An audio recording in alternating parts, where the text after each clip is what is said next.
আসসালামু আলাইকুম প্রিয় খামারি কৃষক ভাই বোনেরা, দেশ ও দেশের বাইরে থেকে যে যেখান থেকে বসে আমাদের এই প্রতিবেদনটি দেখতেছেন, আপনাদের সকলের দীর্ঘায়ু সুস্বাস্থ্য কামনা করে শুরু করছি আমাদের আজকের প্রতিবেদন। দর্শক বন্ধুরা, আমি আজকে অবস্থান করছি ব্রাহ্মণবাড়িয়া জেলার বাঞ্ছারামপুর থানার বাঞ্ছারামপুর প্রাণী হসপিটালে। বাঞ্ছারামপুর প্রাণী হসপিটাল কর্তৃক আয়োজিত ব্ল্যাক বেঙ্গল ছাগল প্রদর্শনীয় মেলাতে পৃথিবীতে এই মুহূর্তে প্রাকৃতিক এবং কৃত্রিম উপায়ে মডিফাই মিলে প্রায় 300-এর মতো জাতের ছাগল রয়েছে। তার মধ্যে বাংলাদেশের স্থায়ী জাতের কালো ছাগল বা ব্ল্যাক বেঙ্গল ছাগল বা ব্ল্যাক বেঙ্গল গটকে অন্যতম সেরা জাতের ছাগল বলা হয়। গবেষক এবং সরকারি কর্মকর্তা জানিয়েছেন, এই স্বীকৃতি এসেছে জাতিসংঘের বিশ্ব খাদ্য ও কৃষি সংস্থা FAO এর মতো সংস্থার গবেষণার মাধ্যমে। 2007 সালে FAO বিশ্বে 100টি জাতের ছাগলের উপরে গবেষণা চালিয়ে ব্ল্যাক বেঙ্গল ছাগলকে বিশ্বের অন্যতম সেরা জাত হিসেবে স্বীকৃতি দিয়েছে। এই ব্ল্যাক বেঙ্গল জাতের ছাগলের যাত্রাকে কিভাবে টিকিয়ে রাখা যায় এবং এই ছাগলের জাতের মান কিভাবে উন্নয়ন করা যায় এবং এটা বাংলাদেশের যে বিভিন্ন গ্রামীণ অঞ্চল রয়েছে তার মধ্যে কিভাবে সম্প্রসারণ করা যায়, তারই ধারাবাহিকতা এবং সেই ধারাবাহিকতা টিকিয়ে রাখার জন্য বাঞ্ছারামপুর প্রাণী সম্পদ কর্তৃক এই ব্ল্যাক বেঙ্গল জাতের ছাগলের মেলার আয়োজন করেছে। এই ব্ল্যাক বেঙ্গল জাতের ছাগলের মেলায় উপস্থিত আছেন বাঞ্ছারামপুর উপজেলার কৃষি অফিসার আব্দুল্লাহ আল মামুন এবং বাঞ্ছারামপুর প্রাণী হসপিটালের কর্মকর্তা রুনু রানী রায়। আজকের যে মেলাটি আয়োজন করেছেন, এই মেলাতে বিভিন্ন দর্শক আগত হয়েছেন এবং বাঞ্ছারামপুর থানার বিভিন্ন প্রান্তিক খামারিরা তাদের ছাগলগুলি নিয়ে এসেছেন। যে জাতের ছাগলগুলো যেই ছাগলগুলো বাঞ্ছারামপুর প্রাণী সম্পদ কর্তৃক বিভিন্ন জনকে গিফট করেছিলেন এবং যারা একেবারে দারিদ্র এবং যারা ঘর নির্মাণ করতে পারে না তাদের জন্য কিন্তু বাঞ্ছারামপুর প্রাণী সম্পদ কর্তৃক তাদের ছাগল লালন পালন করার জন্য ঘর নির্মাণ করে দিয়েছেন। আজকে আমরা এই মেলার স্টলগুলা ঘুরে ঘুরে দেখবো এবং মেলা সম্পর্কে বিস্তারিত জানবো। মেলা শেষে বাঞ্ছারামপুর প্রাণী সম্পদ কর্তৃক মেলা আগত বিভিন্ন খামারিকে পুরস্কার প্রদান করেছেন।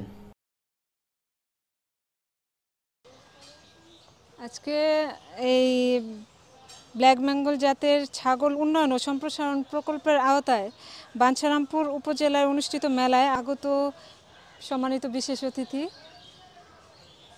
যাদের জন্য আজকের এই আয়োজন, সম্মানিত খামারিগণ, বিভিন্ন ওষুধ কোম্পানি হতে আগত যারা আছেন আমাদের রিপ্রেজেন্টেটিভ এবং সম্মানিত উপস্থিতি, সবাইকে আসসালামু আলাইকুম জানাচ্ছি। আজকের এই মেলা মূলত আপনাদের উদ্বুদ্ধকরণের জন্য ব্ল্যাক বেঙ্গল গোট ছাগলের যে উপকারিতা এবং এই ছাগল পালনের মাধ্যমে আমরা কি ধরনের লাভবান হতে পারি, এটা কিন্তু অলরেডি আমরা আলোচনা করে ফেলেছি। আপনারা জানেন এই ব্ল্যাক বেঙ্গল গোট ছাগল এমন একটা জাত, যে জাতের মাধ্যমে আপনারা খুব স্বল্প পরিমাণে ইনভেস্ট মানে খোরাকি দিয়ে আপনারা কিন্তু অনেক লাভবান হতে পারেন। ঠিক আছে, তো যাই হোক, আজকের এই অনুষ্ঠানে আমরা খুবই আনন্দিত এবং খুবই ভাগ্যবান যে আমাদের সামনে আজকে উপজেলা কৃষি অফিসার জনাব আব্দুল্লাহ আল মামুন উপস্থিত রয়েছেন।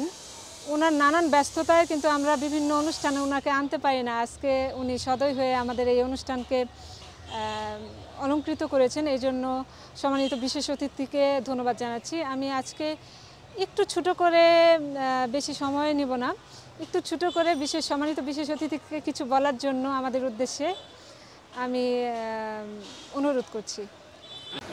বিসমিল্লাহির রহমানির রহিম। ব্ল্যাক বেঙ্গল জাতের ছাগল উন্নয়ন ও সম্প্রসারণ মেলা উপজেলা প্রাণী সম্পদ দপ্তর বাঞ্ছারামপুর ব্রাহ্মণবাড়িয়া কর্তৃক আয়োজিত এই মেলায় সম্মানিত সভাপতি, যাদের জন্য এই মেলার আয়োজন, খামারি ভাই বোনেরা এবং অন্যান্য অতিথিবৃন্দ, আপনাদের প্রতি আমার সশ্রদ্ধ সালাম রইল। আসসালামু আলাইকুম ওয়া রাহমাতুল্লাহ। আমরা ছোটবেলা থেকেই একটা জাতের ছাগলের নাম শুনে আসছি, সেটা কিন্তু এই ব্ল্যাক বেঙ্গল জাতের ছাগল, অর্থাৎ আমাদের দেশি ছাগল। এটা এই ছাগলের মাংস যেরকম সুস্বাদু, আপনারা জানেন, খেয়েছেন, অন্য যে কোনো জাতের ছাগলের মাংসের চেয়ে এই মাংসটা সুস্বাদু এবং এর চামড়াটা অত্যন্ত উৎকৃষ্ট মানের। বাংলাদেশ চামড়া শিল্পে তো যথেষ্ট এগিয়েছে, কিন্তু সংকরায়নের ফলে চামড়ার মান কমে গেছিল। তো তো প্রাণী সম্পদ অধিদপ্তর আবারও উদ্যোগ নিয়েছে এই ব্ল্যাক বেঙ্গল জাতের ছাগল এটা উন্নয়ন এবং সম্প্রসারণ করে চামড়া শিল্পটাকে আরও বেশি উজ্জীবিত করার জন্য। আর আমাদের গ্রামীণ দরিদ্র যে পরিবারগুলো আছে এই পরিবারগুলোর মোটামুটি একটা ব্যাংক বলা চলে এই ব্ল্যাক বেঙ্গল ছাগলকে। মানে এটা খুব দ্রুত বাচ্চা দেয়, খুব দ্রুত এটা বিক্রি করা যায়, বিক্রি করে পরিবারের বিভিন্ন প্রয়োজন মেটানো সম্ভব হয় ব্ল্যাক বেঙ্গল জাতের ছাগল চাষ করলে।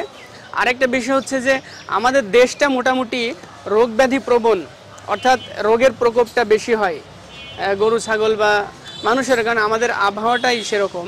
তো এই আবহাওয়ার সঙ্গে খাপ খাইয়ে নিতে পারে কিন্তু ব্ল্যাক বেঙ্গল জাতের ছাগল, অর্থাৎ এদের রোগ ব্যাধিও অন্যান্য জাতের ছাগলের চেয়ে কম হয়। তাহলে রোগ ব্যাধি যেহেতু কম হয় তাহলে আপনার চিকিৎসা খরচ কম হবে। উপজেলা প্রাণী সম্পদ কর্মকর্তা মহোদয় আপনাদেরকে বলেছেন যে মাত্র 2টা টিকা যদি আপনারা দেন তাহলে এটা মোটামুটি ধরে নিতে পারেন যে রোগ ব্যাধি হবে না বললেই চলে। একেবারে হবে না সেরকম কথা কেউ বলতে পারবে না, তবে খুবই সামান্য, অর্থাৎ আপনার এর পিছনে শ্রম এবং অর্থ ব্যয়টাও কম হবে।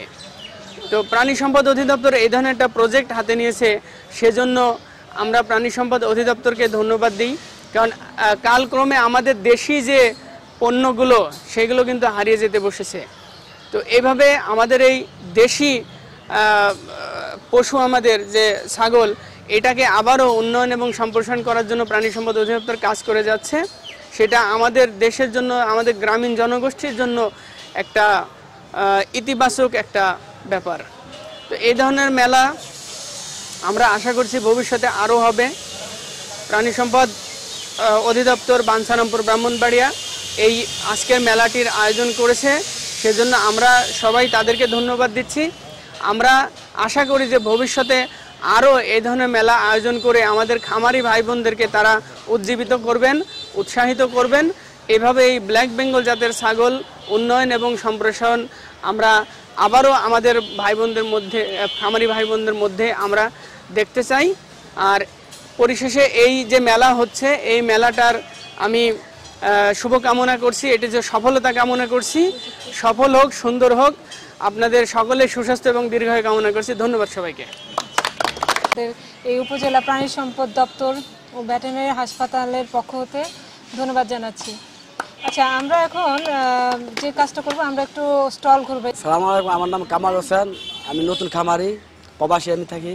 1 বছর হয়েছে আমি খামার দিয়েছি, বড় ভাই সব কিছু নিয়ে যোগাযোগ করে আলহামদুলিল্লাহ আমি খুশি। আপনারা দোয়া করবেন আমি খামার সুন্দরভাবে সুস্থভাবে চলতে পারি যেন। আলহামদুলিল্লাহ আমি লাভবান হয়েছি, বাস টেলিভিশন পরিষ্কার দিয়েছে, আমি খুশি।